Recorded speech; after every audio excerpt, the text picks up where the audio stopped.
What if the best elders aren't the loudest or most educated, but the ones who quietly love people like Jesus?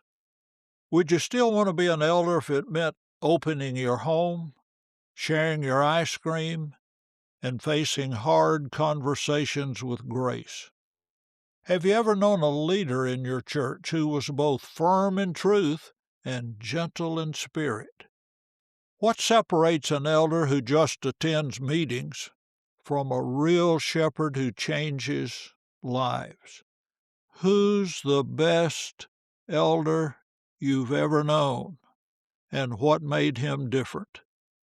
This episode will stir your memories and raise the bar for what an eldership should be. Welcome to Gleaning Mustard Seeds with Jerrie Barber. Mr. Barber is a preacher, a ventriloquist, a barefoot runner, and writes 2 blogs. When Jerrie communicates, he encourages people, try not to learn very much. Find a mustard seed. In the next few minutes, try not to learn very much. Look for something you can do to move a mountain, remove a stumbling block, or provide a stepping stone for yourself or someone else. And now, here's Jerrie with this week's mustard seed.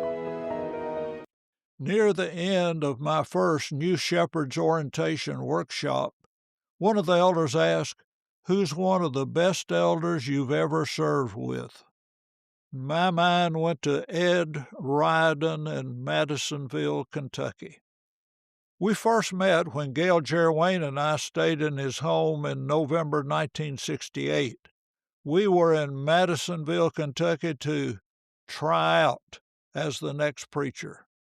During a diaper change, Jerrie Wayne, 2 months old, deposited a high amount of humidity on their couch. I thought that'd be the end of my consideration.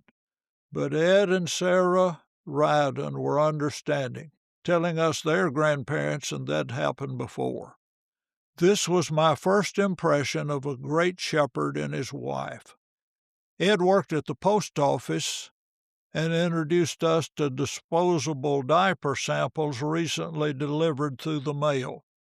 I passed the tryout. We started working with the Madisonville Church in December 1968.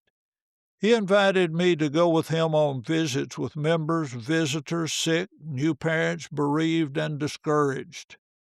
One of my favorite Ed stories occurred on one of our first nights visiting. As we were finishing, he asked, "You like ice cream?" When I replied in the affirmative, he pointed me to a Quick Pick Market. Ed bought a half-gallon box of cherry, almond, vanilla ice cream. He went in the kitchen, placed the box of ice cream on the table, retrieved a serrated edge knife from a drawer, and cut the box of ice cream in 2.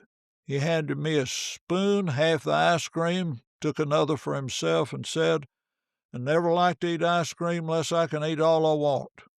We finished that half-gallon of ice cream. I knew this would be a great relationship.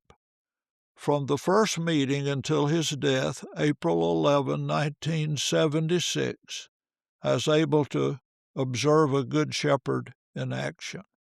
Some of the admirable characteristics I saw in Ed. 1, he was firm. When the elders there asked me to speak on a difficult topic, an elder would go to the pulpit before me and say, "We asked Jerrie to speak on this topic. We encourage those who need to make changes in their lives to do it today." After the sermon, an elder would publicly thank me for the sermon and commend those who responded. 2, he was compassionate. His tone was gentle, even with those who were upset with him. He gave hope and encouragement to a man we visited one night who was drunk. I was a young preacher who made mistakes. When Ed discussed those with me, he always expressed confidence that I would learn and do better. 3, his priorities were obvious. He spent more time with sheep than in meetings talking about the members. His leadership was demonstrated then in the lives of his children, and decades later it's still there. 4, he was approachable. Ed and Sarah often invited my family and others into their home. They were given to hospitality. I felt free to drop in any time I wanted to talk. When I think of good shepherds, one that comes quickly to mind is Ed Riordan. Who are good shepherds you have known? Thank you for listening to Gleaning Mustard Seeds with Jerrie Barber. If you found a mustard seed, send a text or email with the link to a friend. This podcast was brought to you by Jerrie Wayne Barber, Sales Manager with AmeriPro Roofing. AmeriPro Roofing has been around since the year 2000 and has had an office in Franklin, Tennessee for the last 10 years. We have installed well over 200,000 roofs nationwide and are excellent at replacing roofs, gutters, and siding. We are reasonably priced and outstanding at working with your insurance, which helps minimize your out-of-pocket expense. If you would like a free inspection of your roof and other exteriors, please call Jerrie Barber at 931-628-3390 for an appointment in Middle Tennessee. AmeriPro Roofing. Standards through the roof.